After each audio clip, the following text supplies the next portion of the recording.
보라, 우리가 여호와께로 돌아가자. 여호와께서 우리를 찢으셨으나 도로 낫게 하실 것이요 우리를 치셨으나 싸매어 주실 것임이라. 여호와께서 이틀 후에 우리를 살리시며 셋째 날에 우리를 일으키시리니 우리가 그의 앞에서 살리라. 우리의 죄를 대속하시기 위하여 독생자를 아끼지 않고 세상에 내어주신 하나님 아버지, 사순절 첫 번째 주일에 드리는 우리의 예배를 받아 주옵소서. 주님의 보혈이 흐르고 있는 제단 앞에 엎드려 성령 하나님의 임재를 기다립니다. 오셔서 우리 예배를 주관하시며 인도하여 주옵소서. 사순절에 드리는 예배를 통해 독생자를 보내신 성부 하나님의 사랑을 깨닫게 하시고 십자가를 지신 성자 그리스도의 은혜를 깊이 알아가게 하시옵소서. 감사로 드리는 찬양과 믿음으로 드리는 기도와 겸손으로 드리는 예물을 받아 주시옵소서. 예수님의 이름으로 기도드리옵나이다. 아멘.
내 하나님이여, 내 하나님이 어찌 나를 버리셨나이까?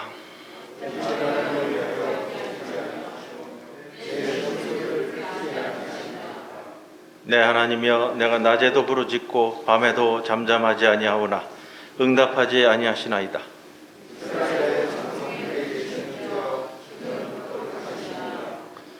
우리 조상들이 주께 의뢰하고 의뢰하였으므로 그들을 건지셨나이다.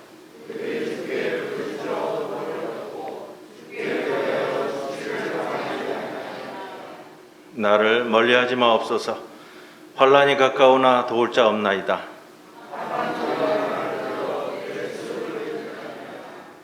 내가 내 모든 뼈를 셀 수 있나이다.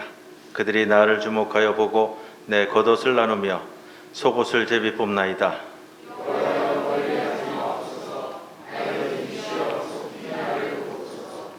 나를 사자의 입에서 구하소서. 주께서 내게 응답하시고 들소의 뿔에서 구원하셨나이다.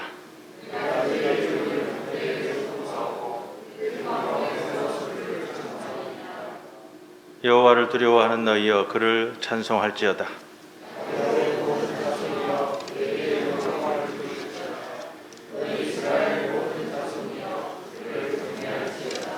아멘.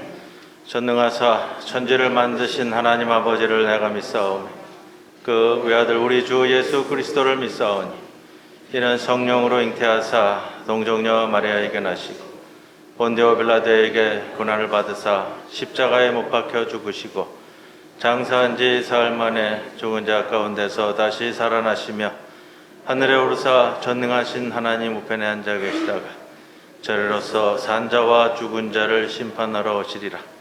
성령을 믿사오며 거룩한 공회와 성도가 서로 교통하는 것과 죄를 사하여 주시는 것과 몸이 다시 사는 것과 영원히 사는 것을 믿사옵나이다. 아멘.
우리의 반석과 산성이여 우리를 건져주실 여호와 하나님, 이 시간 주님께 감사 찬양을 드립니다.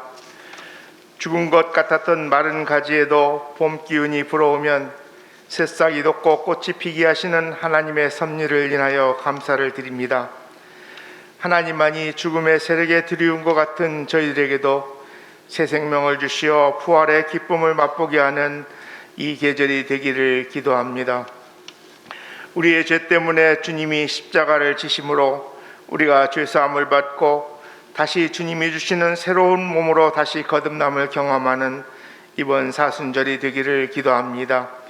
주님이 견뎌내신 십자가의 죽음을 생각하며 지내는 40일, 예수님이 세례를 받으신 후 광야에서 40일간 시험을 받으신 것처럼 우리도 주님이 겪으신 고난과 시련을 깊이 묵상한 경건의 시간을 가지기를 기도합니다. 역사를 주관하시는 주님, 여호와 하나님을 자기의 하나님으로 삼은 나라, 하나님의 기업으로 선택된 백성은 복이 있다는 시편 기자의 고백을 들었습니다. 이번에 하나님을 두려워하는 자, 백성을 사랑하고 그들의 고통을 이해하고 돌아보를 지도자를 세워주실 것을 믿고 먼저 감사를 드립니다. 가나안 정복이라는 하나님의 역사를 성취하기 위해서는 모세에 이어서 하나님의 말씀에 순종하는 지도자가 필요했음을 압니다. 부정부패한 나라에서 선진국으로 발돋움한 이 나라를 이끌어갈 지도자를 선택하여 주시기를 기도합니다. 하나님의 말씀대로 실행하여 여리고성을 정복하였던 것을 잊고 작다고 하나님께 기도하지 않고 아이성을 정복하려 했다가 실패한 이스라엘의 반면교사를 삼아 나라의 일을 귀신에게 점을 쳐서 결정하는 것이 아닌 하나님께 기도하고 국민을 이롭게 하는 정책을 결정하는 지도자를 세워주시기를 기도합니다. 이 땅의 평화의 왕으로 오신 주님, 한 사람의 잘못된 판단으로 전쟁이 일어나서 사랑하는 가족과 이웃을 잃는 일이 벌어지고 있습니다. 불행에 빠진 저들을 지켜주시고 하루속히 전쟁이 종식되는 기적이 일어나기를 기도합니다. 이런 일이 지구 저편 먼 나라의 일이 아니라 우리도 전쟁을 외치는 지도자 한 사람의 판단으로 똑같은 불행이 찾아온다는 것을 깨닫고 평화를 추구하는 지도자를 우리 가운데 세워주시기를 기도합니다.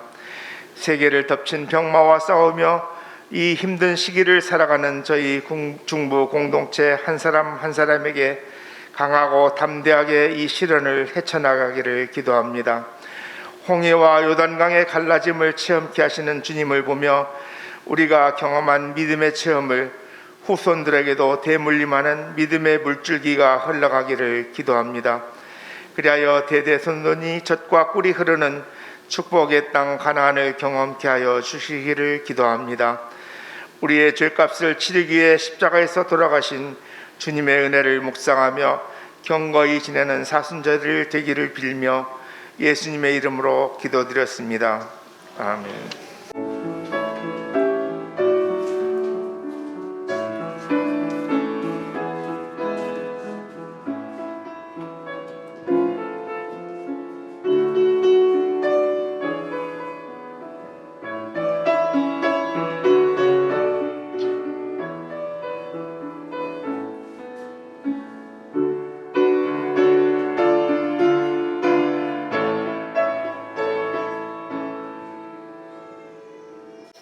오늘의 말씀은 시편 91편 1절에서 6절의 말씀입니다.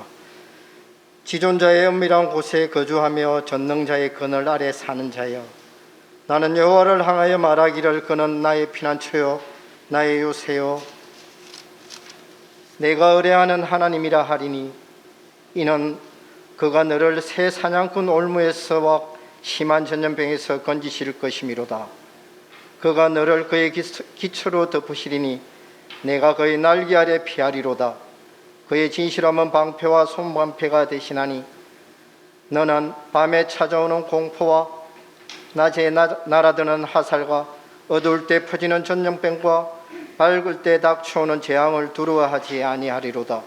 이는 하나님의 말씀입니다.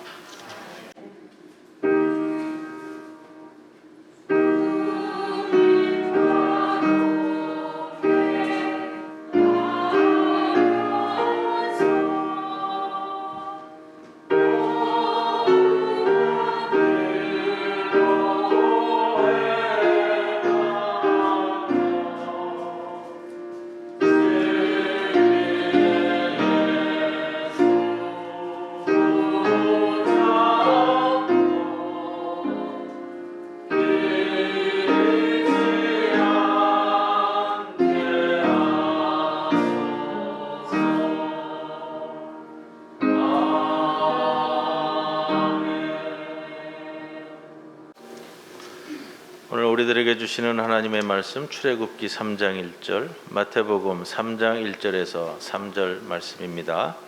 먼저 출애굽기 3장 1절입니다. 모세가 그의 장인 미디안 제사장 이드로의 양떼를 치더니 그 떼를 광야 서쪽으로 인도하여 하나님의 산 호렙에 이르매.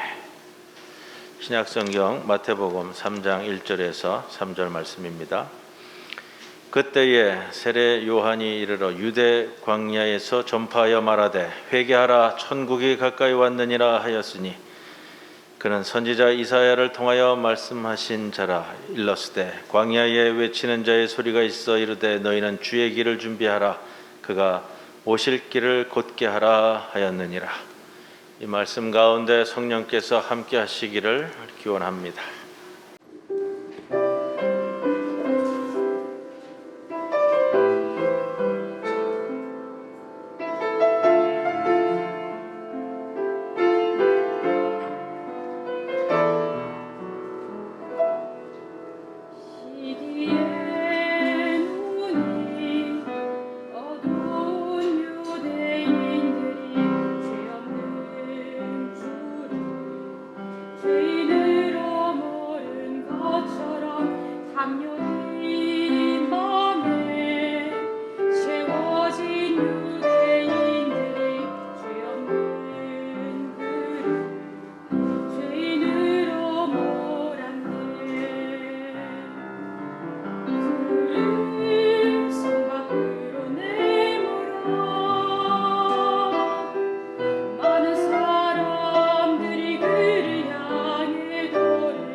사순절은 부활절 40일 전 제2의 수요일에서 시작해 부활절 전날 토요일에 끝나는 절기 기간입니다. 40일이라는 개념은 뭐 30일도 또 뭐 3주도 있었고요. 4주도 있다가 4세기경부터 지금의 형태로 만들어졌다고 합니다. 먹고 마시고 즐기는 것은 절제하면서 주님 당하신 고난과 십자가를 묵상하고 우리의 죄를 참회하는 기간입니다. 사순절기 기간의 색깔은 뭐죠? 보라색입니다. 앞에 이번에 다 바뀌었죠? 지난주 녹색이었고요. 보라색은 고난을 상징합니다. 초대교회, 중세교회에서는 참회의 일환으로 엄격한 금식을 행했습니다. 사순절 기간 들어가기 전에 40일간이잖아요. 40일간. 기간으로 6주간입니다. 사순절 들어가기 전에 마음껏 먹고 마시는 또 즐기는 기간을 가졌는데 그 기간을 카니발이라고 합니다. 그래서 카니발은 항상 사순절 전에 있습니다. 브라질의 리오 카니발이 유명하죠. 항상 사순절 전에 있는 축제입니다. 사순절이 끝나고 부활절을 맞이하면 이제 그리스도교가 주로 있었던 국가에서는 사순절이 끝나고 부활절이 지나야만 각 지역의 마을에 축제를 시작했습니다. 이걸 페스티벌이라고 합니다. 페스티벌의 페스트는 지나갔다라는 뜻입니다. 그래서 대부분의 기독교 국가에서는 봄 축제는 부활절 이후에 시작을 합니다. 교회 전통적으로 사순절기 내에는 축제를 갖지 않는다라는 거고요. 교회 전통인데 사순절기 기간 동안에는 결혼식을 하지 않았습니다. 의미 있게 좀 우리가 기억할 부분이기도 합니다. 금식의 규칙은 매우 엄격해서 하루에 한 끼 식사만을 할 때도 있었습니다. 육식은 물론 생선과 달걀도 40일 내내 금했던 적도 있습니다. 여기에서 부활절 전통의 계란을 먹는 것도 나온 이유 중에 하나입니다. 사순절이라는 말은 사실 성서에 없습니다. 사순절을 뜻하는 영어 단어 렌트라는 말은 봄날이라는 뜻입니다. 초대교회에서는 사순절 기간을 헬라어 테사라코스테, 라틴어 쿼드라 게시마라고 불렀는데 둘 다 40일을 뜻하는 표현이고요. 우리말 번역도 잘했어요. 사순, 넉사자에 십순자를 씁니다. 점차 엄격한 규칙들은 느슨해지고 약화되었습니다. 그래서 요즘은 사순절 기간 동안 뭐 이 정도, 그러니까 특정한 음식, 좋아하는 음식을 좀 절제하고 그 정신을 추구하고 따라가는 것들을 이야기합니다. 그래서 이 기간 동안 우리가 묵상에 좀 전념하고 참회 과정을 통해 다가올 부활절을 잘 맞이하는 기간이다라는 겁니다. 그래서 오늘은 이 사순절 첫째 주일을 맞이하면서 성서적 뒷받침되는 말씀들이 무엇이 있을까? 이걸 통해서 이 기간 동안 우리가 추구해야 하는 것이 무엇인가? 신앙의 점검의 시간을 좀 갖고자 합니다. 그래서 오늘 말씀의 제목을 사순절의 신앙. 오늘은 조금 주제 설명 비슷하게 나갔습니다만 여러분 40일 기간이 주는 의미는 굉장히 우리에게 의미 성서에서 크게 다가옵니다. 40일 기간에 6주간입니다. 그런데 6주간 중에 주일날은 항상 빠집니다. 오늘 우리 주일이잖아. 주일날은 사순절 기간에서 항상 빠집니다. 왜냐? 모든 주일은 작은 부활절의 의미입니다. 작은 부활절이라는 것은 이 주일은 기쁜 날이고 즐거운 날이고 축복의 날이잖아요. 참회나 회개로 우울해지는 날이 아니고 주님 부활하신 작은 부활절, 이 개념을 우리가 갖습니다. 그래서 날짜 계산을 해보면 이게 6주간이 가는 거고요. 사순절은 항상 수요일 날 시작이 됩니다. 그래서 사순절이 시작하는 수요일을 성회 수요일, 제를 뿌리고 첫 날을 맞이한다 해서 제의 수요일 합니다. 지난주 수요일 성회 수요일 예배를 드리고 녹화에 올려놨는데 최근 수요 예배의 녹화 영상에 들어온 숫자가 최근에 제일 많았습니다. 제가 참 좋았어요. 우리 성도들이 그래도 기억하고 평소에 수요일은 못 들어와도 이번 수요일은 그래도 많이 영상 보러 들어오셨구나. 참 기뻤습니다. 예. 출애굽한 히브리인들의 광야 40년, 우리 주님이 공생애를 시작하시기 전에 40일 광야에서 금식하신 후에 공생애를 시작했습니다. 공통적인 것들이 있어요. 40이라는 숫자가 공통적이고요. 또 공통적인 것이 무엇이냐면 광야라는 거예요. 사막이라는 뜻인데 같이 쓰이는 것 같아요. 본문에서 보면은. 그리스 철학자 아리스토텔레스는 인간을 존 폴리티콘이라는 표현을 써서요. 인간을 도시 안에 거주하는 동물 이렇게 표현을 했습니다. 그 뜻은 인간은 문명과 문화의 공간인 도시 안에서 다른 인간들과 관계를 맺어 공동체의 일원이 될 때에 인간은 그 존재의 의미를 갖는다라는 표현이에요. 그래서 개인과 공동체의 관계는 상호 보완적입니다. 이런 표현을 썼는데, 그런데 우리 성경에 보면 때로는 사람은 자신의 존재를 일깨우는 시간이 필요하고, 우리 주님이 광야에서 40일, 모세는 미디안 광야에서 40년, 세례 요한도 광야에서 외치는 자였습니다. 심지어 사도 바울도 갈라디아서 1장 27절을 보면 본인이 회심한 후에 가장 먼저 찾아간 것이 아라비아 사막이라고 표현합니다. 그래서 학자들은 보통 사도 바울이 회심 후에 자신의 사역을 시작하기 전에 아라비아 광야에 들어가 3년간, 기간을 3년으로 얘기합니다. 28절에 보면 3년간 자신의 시간을 가진 인물로 이야기합니다. 성경에서는 그 인물을 깨닫는 공간을 광야, 우리말 번역에서는 사막이라고도 표현했고요. 같은 단어입니다. 오합지졸이었던 히브리인들을 하나님이 선택한 선민으로 훈련시키는 공간과 시간이 광야 40년이었다. 지난주에는 우리가 3.1절 기념주일로 지켰습니다. 자아를 깨달아가는 모세의 말씀을 함께 나누었는데, 모세는 자신이 이집트인을, 애굽인을 살해한 사실이 알려진 것을 알고 사람들이 거의 거주하지 않는 사막 지역인 미디안 평원으로 도망칩니다. 거기서 물깃는 여자 목동들을 구해주는 사건을 통해 미디안 지역 제사장이었던 이드로의, 우리말 표현으로는 대릴사위잖아요.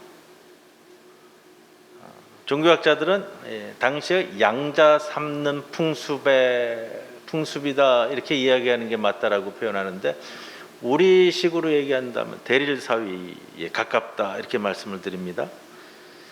이드로의 딸 시보라와 결혼했습니다.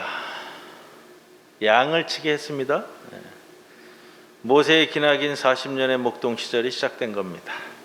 그곳에서 게르솜이라는 이름의 아이도 낳았습니다. 그 이름의 뜻이 거기에서 내가 나그네가 되었다라는 겁니다. 기원전 14세기경 시나이 반도 미디안 지역은 끝없이 펼쳐진 사막과 태고에 일어났던 화산 활동으로 만들어진 가파른 산이 전부였습니다. 40년을 하루도 빠지지 않고 아침이면 양떼를 몰고 광야로 나가 산으로 올라갔다가 저녁이면 돌아오는 것이 그의 일과입니다. 이름 없이 희망도 없이 지내는 자신이 한심하기도 했을 겁니다. 그러나 모세는 사막과 광야라 불리우는 그곳으로 매일매일을 들어가면서 자신의 내면을 보기 시작했을 겁니다. 그를 단련시킨 스승은 바로 자신의 내면을 바라보는 겁니다. 모세는 양떼를 몰고 다니며 광야와 사막에서, 목동은 여러분 시절을 따라 변화하는 자연을 감지하는 것이 필수입니다. 모세는 점점 자연과 자신에게 몰입하기 시작했을 것이고, 고양되어가는 내면 속에 우주 삼라만상의 조화를 꿰뚫어가는 노인이 되어가고 있었을 겁니다.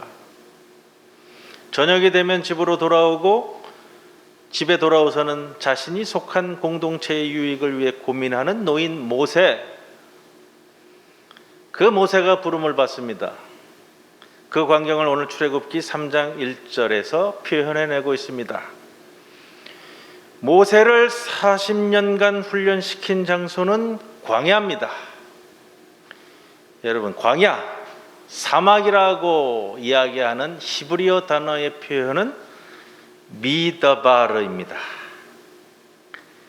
바람으로 단단히 다져진 장소라는 표현인데, 미다바르라는 말은 다바르에 미가 붙은 거예요. 그럼 다바르는 뭐냐? 히브리어에서 다바르는 말씀이란 뜻입니다. 미다바르 하면 광야, 사막이지만 그의 원뜻은 말씀이 있는 곳, 하나님의 말씀이 있는 곳이라는 뜻입니다. 하나님은 인간과 1대1로 소통하고 싶어 하십니다. 하나님은 인간이 사회에서 풍문 따위의 지식으로 하나님에게 접근하는 것을 좋아하지 않으십니다. 하나님은 인간이 자신의 부수적인 모든 것들을 버리고 하나님에게 온전히 집중할 때 하나님은 하나님의 말씀을 들려줍니다. 40년 동안 광야에서 목동 생활을 하면서 모세가 불리워지는 시간이 다가오고 있는 겁니다. 오늘 출애굽기 3장 1절, 모세가 그의 장인 미디안 제사장 이드로의 양떼를 치더니 그 떼를 광야 서쪽으로 인도하여 하나님의 산 호렙에 이르렀다. 40년 광야의 목동 생활, 광야 서쪽으로 인도하여. 광야는 하나님의 말씀이 있는 곳입니다. 서쪽으로 인도했다. 히브리어 원문 성경을 보니까 서쪽이라는 표현이 없더라고요. 오역입니다. 오역. 서쪽이라고 번역하는 말은 아하르라는 말을 번역하고 있는 것 같은데, 아하르라는 뜻은 뭐뭐를 넘어, 뭐뭐 뒤편이라는 뜻이에요. 왜 오역을 이렇게 했는지 저는 이해할 수 없습니다만, 원뜻의 의미를 정확히 해석한다면 광야를 넘어, 광야 뒤편으로 하나님의 말씀이 있는 곳, 그곳 광야를 넘어서서 이제 어디에 이르렀다는 겁니다. 하나님의 말씀이 있는 곳, 그곳 광야를 넘어서서 이제 하나님의 산 호렙에 이르렀다라는 표현을 출애굽기 기자가 정확히 해냅니다. 하나님이 계시는 하나님의 산에 이르렀다. 일반적으로 사람들은, 또 우리 성현들은 광야 자체가 하나님을 만나는 곳이라고 생각하지만, 모세는 그 광야를 넘어서서 더 이상 갈 수 없는 곳, 다시는 돌아올 수 없는 곳으로 갑니다. 다시는 돌아올 수 없는 장소예요. 왜? 하나님을 만나게 되니까. 하나님의 산이란 하나님만이 계신 곳입니다. 모세가 이 산에 들어갈 수 있었던 이유는 그가 정신적으로나 영적으로나 하나님의 말씀을 이제 들을 만큼의 훈련이 무르익었다는 것을 의미합니다. 그곳에서부터 하나님을 만나는 여정이 시작됩니다. 그리고 그곳에서부터 출애굽을 이끄는 자가 됩니다. 성도 여러분, 이번 사순절이 지나면 여러분의 하나님을 만나는 여정이 시작돼야 됩니다. 모세처럼요. 이번 사순절을 지나면 여러분의 부활하신 예수님을 만나셔야 됩니다. 오늘 본문이 마태복음 3장 1절을 또 봉독했는데, 그 지나서 마태복음 4장 1절 2절 말씀을 보면, 예수께서 성령에게 이끌려 마귀에게 시험을 받으러 광야로 가사 40일을 밤낮으로 금식하신 후에 줄이신지라. 이 시험의 주체는 누구죠? 마귀가 아니에요. 성령입니다. 성령께서. 어디에서요? 광야에서. 말씀이 있는 곳. 40일을 밤낮으로. 그리고 이어지는 장면은 뭐 시험을 물리치는 구절이 나오잖아요. 무엇으로 물리치죠? 말씀으로. 3절 이하에 보면 마귀의 유혹에 예수님이 응답하면서 반복하는 표현이 있어요. 뭐냐면 기록되었으되. 기록되었으되. 마귀가 유혹할 때마다 예수님이 말씀하세요. 기록되었으되. 말씀으로 물리치십니다. 그리고예요, 여러분. 그리고 예수님이 공생애를 시작하시는 거예요. 40일 광야 시간을 넘어 마지막 클라이막스는 마귀의 유혹을 떨쳐버리고 말씀으로. 그리고 공생애를 시작합니다. 오늘 본문으로 다시 갑니다. 마태복음 3장 1절 이하에 세례 요한이 이르러 유대 광야에서 전파하여 말하되 회개하라 천국이 가까웠느니라. 저는 이 구절을 볼 때마다 가슴이 떨려요. 참 멋있는 사람이다. 정말 멋있는 사람이다. 우리 예수님 말고 정말 멋있는 사람이다. 근데 저는 이 말씀을 읽으면서 참 의아해했어요. 요한이 회개를 외치는데 왜 광야에서 외칠까? 광야에 사람이 있어요, 없어요? 있어요? 없어요? 없죠. 광야라는 뜻 자체가 헬라어로 에레모스라는 말인데 사람이 거주하지 않는 버려진 지역, 비어있는 지역이라는 뜻이에요. 왜 요한은 광야에서 전파한다고 이 마태복음서 기자가 표현하고 있을까? 3절 중간에 보시면 광야에서 외치는 자의 소리가 있어 이르되 너희는 주의 길을 준비하라. 그가 오실 길을 곧게 하라 하였느니라. 이거를 인용합니다. 밑에 각주가 있죠. 이사야서 40장 3절 말씀에.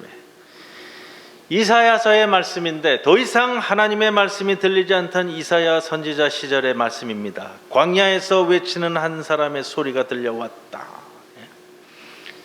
광야, 하나님의 말씀이 있는 곳에서. 세례 요한은 신약 성경 첫 선지자입니다.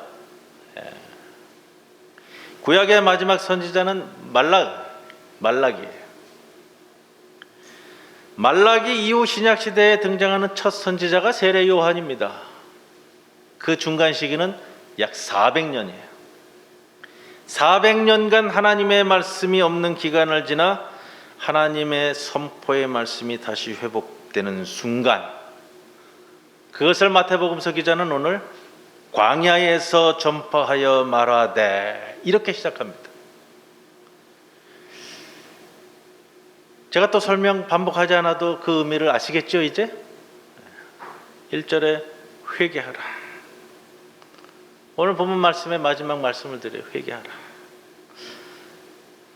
헬라어로는 메타노이에테라고 되어 있어요. 메타노이에테인데 회개하라라고 하면 우리가 잘못을 뉘우치고 삶을 다시 바로잡아라라는 의미로 우리가 알고 있습니다. 원 의미에서 멀리 달아난 표현은 아니에요. 근데 이 단어는 중세시대 제롬이라는 교부에 의해서 헬라어가 라틴어로 번역되면서 일종의 중세시대의 가톨릭 고해 성사를 위한 단어로 채용되면서 그렇게 번역된 전통을 갖고 있어요. 원 의미에서 많이 벗어나지는 않았습니다만 이 단어의 원 의미는 노이의 마음을 메타 바꿔라라는 거예요. 마음을 바꿔라. 유대 광야의 세례 요한의 말을 듣기 위해 몰려든 사람들은 본문을 보면은 그 밑에 5절에 보면은 요단강가에 모여들었습니다. 5절에 보면 예루살렘과 유대와 요단강 사방에서 이렇게 되어 있습니다. 예루살렘에서 온 자들, 여러분 예루살렘에서 온 자들이라는 표현은요 뭔가 좀 있는 사람들이란 뜻이에요. 기득권자들, 뭔가 좀 있는 자들. 그런데 뭔가 좀 갈급해서 자기 삶의 변화를 간절히 원했던 자들입니다. 그들은 로마 제국의 식민지 백성으로 살다가 로마인들의 비위를 약간 맞춰주며 또 약간의 경제적인 풍요, 정치적인 안정을 획득하였지만, 그런데 사람이 그렇잖아요. 그런데 그것도 별로 그렇게 만족스럽지 않고, 내 자신도 만족스럽지 않고, 뭔가 부족하기도 하고, 그렇게 살아가는 나 자신도 별로 그렇게 내가 봐도 내가 마음에 안 들고, 물질적인 풍요보다 더 근본적인 그 뭔가를 추구하던 자들, 그들을 향해 세례 요한이 소리쳤습니다. 메타노이에테, 마음을 바꿔라. 여러분, 인간의 생각과 마음을 바꿀 수 있는 유일한 주체는 부모도 스승도 사제도 아니라 자기 자신일 뿐입니다. 그것은 말이 아니라 행동이어야 한다는 겁니다. 그것이 사순절 기간의 신앙이고, 묵상하고 받아들이고, 그리고 마음을 바꾸어 변화시켜 나아가는 절개라는 겁니다. 문제는 세례 요한이 이 그리스어인 메타노이에테라고 외쳤을 리는 없을 거라는 겁니다. 유대인들에게 외치는데 당시 고급 관리와 학자들이 사용하였던 언어인 그리스어로 하지는 않았을 겁니다. 그러나 세례 요한은 우리가 알듯이 제사장 가문 출신입니다. 적어도 유대인들의 고전어이었던 히브리어를 배웠을 겁니다. 당시는 히브리어를 사용하지 않았어요. 회당과 성전에서만 히브리어를 썼습니다. 요한은 분명히 당시 민중들의 언어인 구어라고 얘기하는 아람어로 사용했을 겁니다. 구약 성서에서 예언자들은 이스라엘 사람들에게 회개를 촉구할 때 즐겨 사용하던 히브리 단어는 슈브라는 뜻입니다. 슈브. 슈브의 의미는 돌아오라는 겁니다. 나의 마음속에 있는 최선으로 회복하기 위해 정신 차리라는 말입니다. 정신 차려라. 슈브를 세례 요한이 사용한 아람어로 전환한다면 타브라는 말이 되면 타브. 그렇게 차이가 나지는 않았던 것 같아요. 세례 요한은 요단강가에 몰려온 유대인들에게 외쳤습니다. 타브. 정신 차리고 여러분 가슴 속에 있는, 여러분 내면에 있는 하나님의 형상을 회복하라. 자기 자신의 삶을 돌아보고 하나님의 형상인 자기 자신을 발견하는 것이 회개라는 겁니다. 세례 요한은 오늘도 나에게 정신 차리라고 야단치고 있습니다. 그거를 받드는 날이 이 사순절 기간입니다. 중세 때 이 40일은 중세 이탈리아 베네치아 공국의 중요한 상징이었습니다. 1453년 동로마 제국이 멸망하자 이탈리아의 작은 소도시 국가였던 베네치아가 르네상스 주역이 됩니다. 베네치아인들은 중국, 인도, 중동 그리고 아프리카에서 수입한 진귀한 수입품을 이탈리아를 통해 유럽 전체에 매개해서 수출하면서 엄청난 부를 축적했습니다. 문제는 그거였어요. 해상무역을 통해 오는 사람들, 그 사람들과 물건과 함께 전해져 오는 전염병이었습니다. 14세기 이웃 도시 제노바가 흑사병으로 거의 전멸 위기에 빠졌다는 사실을 알고 베네치아는 특단의 조치를 취합니다. 물건을 실은 배가 베네치아 항구에 바로 입항하는 것을 허락하지 않습니다. 오늘날처럼 바이러스를 검사할 수 있는 의학이 없던 때에 그들이 취할 수 있는 최선의 방법은 그 선박을 항구 밖에 떨어진 공해 지역에서 30일 동안 머물게 하는 조치였습니다. 정박지에 보내는 거예요. 우리 부산에도 정박지가 있죠. 어디 송도하고 영도 사이에 보면 정박지가 있어서 지나갈 때마다 보면 수많은 배들이 그 정박지에 있습니다. 이거는 뭐 격리를 위한 건 아니고요. 항구에 들어오면은 주차비 많이 낸다고 그러더라고요. 그래서 일들이 끝나면 정박지에 머문다 그러는데 30일 동안 머물게 하는 조치를 취하였다가 성서에 등장하는 40일 전통을 수용하여 40일로 늘렸습니다. 그들은 이 조치를 통해 다른 지역에서 온 선원들이나 물건을 통해 전염병이 유입되는 것을 막았습니다.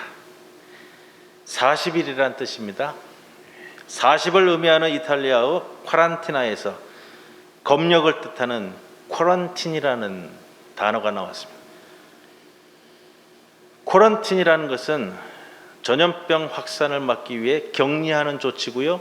쿼런틴이라는 단어 자체가 격리, 또 검역, 그리고 이 배를 타는 사람들은 정박이라는 의미도 같이 쓴다 그러더라고요. 쿼런티에서 쿼런인 자체가 40일이라는 뜻을 갖습니다. 여러분, 우리가 사순절을 맞는데 40일은 내 자신을 검역하는 기간입니다. 영적으로 격리시키고 세상에 오만잡다한 것들을 끊어내고 영적으로 나를 격리시켜서 검역하는 기간이다. 그런 생각이 듭니다. 1년마다 돌아오는 우리 신앙을 점검하기 위한 절호의 기회입니다. 이 시간 동안 나의 신앙을 심오하게 검사해서 심오하게 검역해서 버릴 것은 버리고 취할 것은 취하는 기간입니다. 만일 나를 과거에나 구태의연한 나로 되돌리려는 전염병과 같은 습관이 있다면 이 검역을 통해 소멸시키기도 해야 되는 것이고요. 이 기간은 나의 깊이 바라보는 관찰의 시간이면서 나를 소멸시켜가는 수련의 기간입니다. 여러분은 이 40일간 자신을 검역할 의지가 있으십니까? 이번 사순절 기간은 오미크론이 아주 제일 확대되는 기간이 될 겁니다. 우리 전문가들이 말씀하시기를 아직 절정에 오르지 않았다. 절정에 올라가야 그다음에 떨어질 거라고요. 아마 그 기간이 이 사순절 기간이 될 것 같습니다. 그렇게 우리가 소망하고 있는데 날씨는 따뜻해지고요. 나다니기는 더 무서워지고요. 우리 성도들도 한 사람씩 아마 돌아가면서 지금 확진자로 나오고 있어서 교회를 못 나오시는데 어느 기간보다 변명도 될 수 없는 기간입니다. 필요해서 다니시는 시간 빼고는 모든 시간을 여러분 나의 영적 자기 검역 시간, 나의 영적 자기 격리를 통해 신앙적으로 좀 더 진일보를 이루어 나가서 사순절 끝나는 부활절에는 부활하신 우리 주님을 좀 더 심오한 신앙으로 만나는 날이 되시기를 우리 주님의 이름으로 간절히 축원을 드립니다. 고마우신 아버지 하나님, 사순절 첫째 주일을 시작합니다. 세상에 오만잡다한 모든 것들을 끊어내고 주님께 몰입하고 주님께 중심을 두고 우리의 신앙을 점검해 나가는 귀한 기간이 되게 하여 주옵소서. 이 40일이 끝나면 그 부활절에는 부활하신 주님을 기쁨으로 맞이할 수 있는 그 마음을 허락해 주시고 우리를 그 길로 이끌어 가시옵소서. 예수님의 이름으로 기도드리옵나이다. 아멘.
기도드리겠습니다.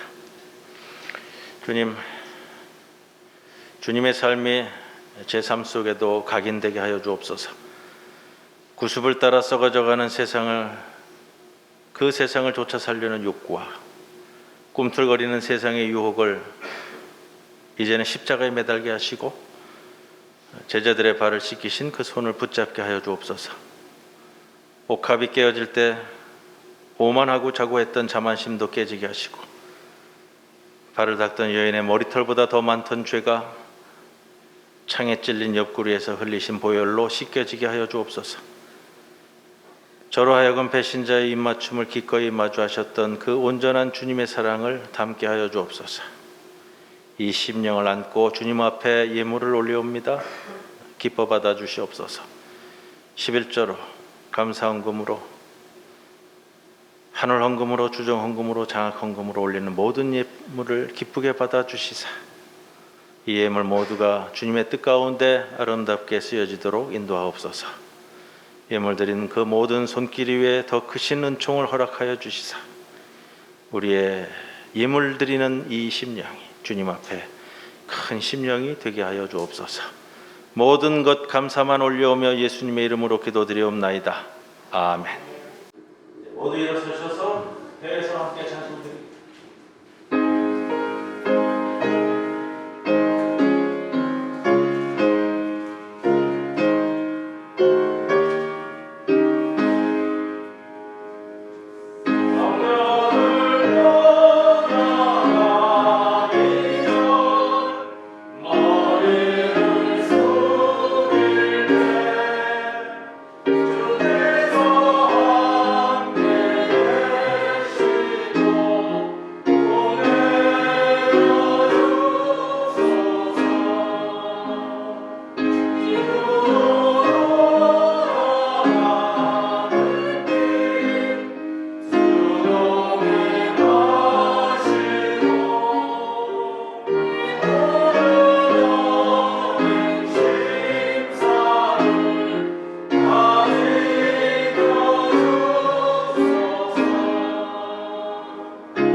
지금은 우리 주 예수 그리스도의 크신 은혜와 하나님 아버지의 크신 사랑과 성령님의 함께하심이 사순절 첫째 주일을 맞이하면서 주의 부활의 날까지 이 사순절 기간 동안 묵상과 참회의 기간을 가지며 주님 앞에 머리 숙인 모든 성도들 위해 영원토록 함께하실 것을 간절히 축원하옵나이다. 아멘.